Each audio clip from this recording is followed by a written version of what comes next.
প্রত্যেকদিন কেন জোহর নামাজ ফরজ? হজ কেন জীবনে একবার ফরজ? এটা ফরজ না?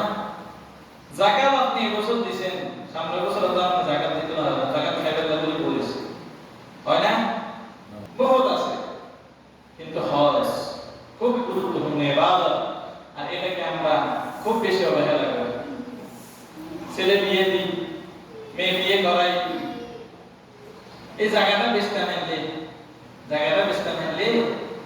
এই ছেলেটা বিয়ে করাইতে মেনলে, আর বড় ছেলেটারে ইউরোপে লাইন দিছি, ওটা হয়ে গেলে, আর ছোট মেয়েটার মতো ক্লাস 5 এ পড়ে, এটার ডাক্তারি শেষ করাইতে ফেললে, বিয়ে দিতে ফেললে, কথা বুঝেননি?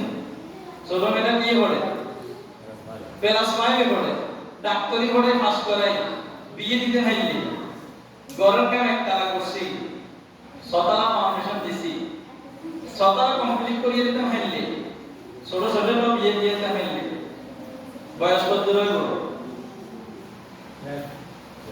হজে যাইতে হইব নি?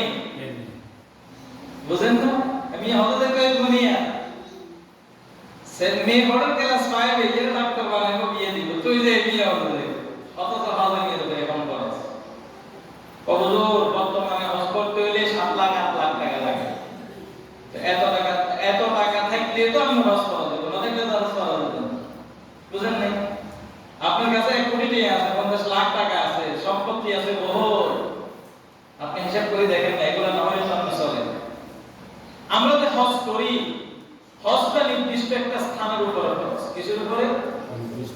নির্দিষ্ট স্থান। আর আপনার উপরে যখন নির্দিষ্ট একটা সম্পদ থাকবে, সম্পদটা কি পরিমাণ? যে সময় আপনার উপর বাইতুল্লাহ শরীফে যাওয়া আসা, বাংলাদেশ থেকে যাওয়া এবং আসা, বাইতুল্লাহ শরীফে আপনি যতদিন থাকবেন, হজ বিধানগুলো পরিপূর্ণ করার জন্য হয়তো দিনের খরচটা আপনার কাছে আছে। 40 45 দিন, 30 দিন, সপ্তাহে 10 দিন, 15 দিন যা থাকেন, ওইখানে কাজটা সারার জন্য আপনার বাড়িতে এই খরচটা যত সদস্য আছে সবাইকে দিয়ে দেওয়ার মতো অর্থ আপনার আছে। কেউ 40 দিনও থাকে, কেউ 20 দিনও থাকে, থাকে না আমাদের? কেউ 15 দিনও থাকে, কেউ হজের কয়েকদিন আগে ফ্লাইট করে হজ করতে আবার রিটার্ন আসে। তো এখন এরকম সম্পদ যদি আপনার থাকে, এই সম্পদগুলো সব আমার আছে, আমি যাওয়ার পরে আমার পরিবার খেতে পারবে এরকম সম্পদ, অর্থ, টাকা পয়সা, বাজার সদাই দিয়ে যেতে পারবে। দিয়ে দেবের পরেও আরো বহু সম্পদ, বহু টাকা, তাহলে আমার উপর হজ ফরজ না? তাহলে এরকম ব্যক্তির উপর হজ ফরজ না? ফরজ।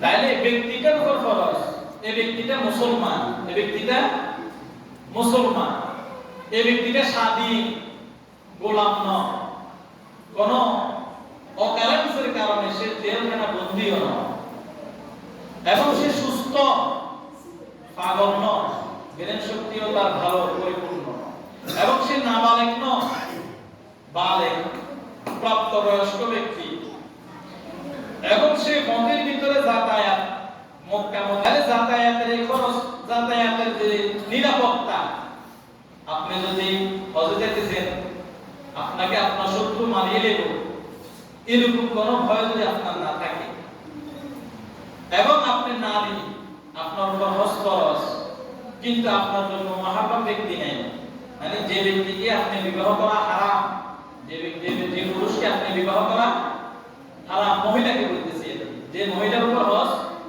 ফরজ হয়ে গেছে, কিন্তু ওই মহিলাটা এমন পুরুষ পাইতেছে না যে পুরুষকে বিয়ে করা হারাম, এরকম একদম পুরুষ সে পাইতেছে না যাওয়ার জন্য। মনে করেন না, স্বামী নাই, বাপ নাই, ভাই নাই, হ্যাঁ, এরকম আছে না? এরকম সঙ্গী তার নাই। এখন আমরা কার সাথে যাই? বিয়ের সাথে। বিয়ের সাথে হজে যান না?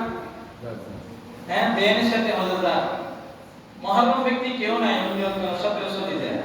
বাবা তাইলে আমরা হজ ফরজ না, আমরা মহরম ব্যক্তি লিখবো। কি লিখবো? মহরম ব্যক্তি লিখবো। যে পুরুষের সাথে আপনার বিয়ে বসা হারাম, এমন পুরুষ আপনার জন্য লাগবে, ওই পুরুষের লই আপনি যেতে পারবেন। তাহলে এমন ব্যক্তির উপর হজটা ফরজ, নির্দিষ্ট স্থানের উপরে, নির্দিষ্ট সময়ের উপরে। নির্দিষ্ট স্থান এবং নির্দিষ্ট সময়। জিলহজ মাসের 8 তারিখ থেকে 13 তারিখ পর্যন্ত মূল সময়। জিলহজ মাসের 8 তারিখ থেকে 13 তারিখ পর্যন্ত হজের মূল সময়। এই সময়টা বাইতুল্লাহ, মিনা, মুজদালিফা, আরাফা। সবচেয়ে হজের গুরুত্বপূর্ণ হলো আরাফা। 9 জিলহজ আরাফার ময়দানে দুইটা কাপড় পরে হাজিরা ওখানে অবস্থান করতে হবে। হুদুদে আরাফা আছে, যারা গেছেন মক্কাতে, আজরিয়াতে, মিনাতে, মুজদালিফাতে যারা গেছেন, মুজদালিফার কিছু অংশ আরাফার ভিতরে সীমানা আছে, বিশাল করে সাইড ওয়াল লেখা আছে হুদুদ আরাফা লেখা আছে। হুদুদ মুজদালিফা, আত-তারিক ইলা মুজদালিফা, আত-তারিক ইলা মিনা লেখা আছে, আত-তারিক ইলা জামরা, জামরাতুল রাস্তা লেখা আছে। এখন ওই আরাফার ময়দানটা পৃথিবীর আর কোথাও আসেনি না, আর কোথাও আসেনি। যদি কেউ পৃথিবীর কোথাও আরাফা বানায়, এটা কি আরাফা হবে না? হবে না। পৃথিবীর বুকে আরাফার ময়দান হলো সৌদি আরবে, পৃথিবীর বুকে বাইতুল্লাহ হলো সৌদি আরবের মক্কা নগরীতে। এই বাইতুল্লাহ জিয়ারত করা, আরাফার ময়দান অবস্থান করা, মিনাতে অবস্থান করা, মুজদালিফায় অবস্থান করা, জামরাতে ফিতর নিক্ষেপ করা, তাওয়াফে জিয়ারত করা, তারপরে সাফা মারওয়া সাই করা, মাথা হাওয়াত করা, যদি সম্ভব হয় মাকামে ইব্রাহিমে নামাজ পড়া। এই বিধানগুলো হলো হজ। এই বিধানগুলো হলো নির্দিষ্ট স্থানে, নির্দিষ্ট স্থানে। এই জন্য হজ জিন্দেগিতে একবার যদি কেউ আদায় করে ফেলে, হাজারবার তার উপর হজ ফরজ হলেও আর কথা কি হয় না, হজ করতে থাকে হয় না। আমার কথা বুঝছেন তো ইনশাআল্লাহ? আরাফা একটা, মুজদালিফা, মিনা, জামরাত একটা, পৃথিবীর বুকে বাইতুল্লাহ একটা, আর পৃথিবীর বুকে কোথাও নাই। এই জন্য হাজিরা দুইটা কাপড় পরে আরাফার ময়দানে অবস্থান করা, এটা শুধু আরাফার ময়দানে নয়, জিলহজের দিন হাজিদের জন্য সৌদি আরবের যে অবস্থানরত আরাফার ময়দান আছে, যেখানে আমাদের হাওয়া আলাইহিস সালাম, আদম আলাইহিস সালামের কি হয়েছে, পরিচিতি হয়েছে। জান্নাত যখন বাইরে করে দিয়েছে, একজন ছিলেন জর্দান, আর একজন এসেছেন কোথায় নামছে, সৌদি আরবের জিদ্দা। ওইখান থেকে আরাফা পরিচিত হয়েছে প্রয়োজন।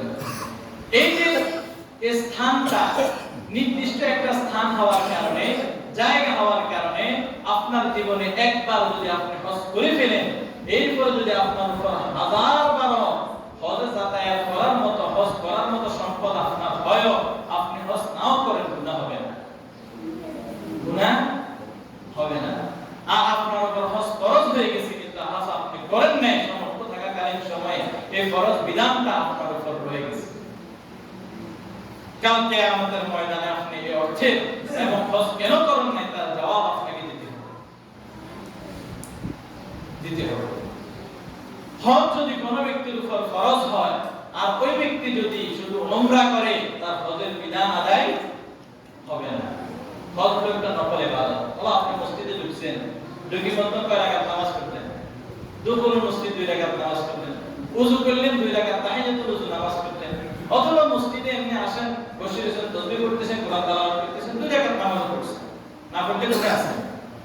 আপনি বসে বসে তাসবিহ করতেছেন, না পড়লে গুনাহ আছে, গুনাহ নাই, পড়লে সওয়াব।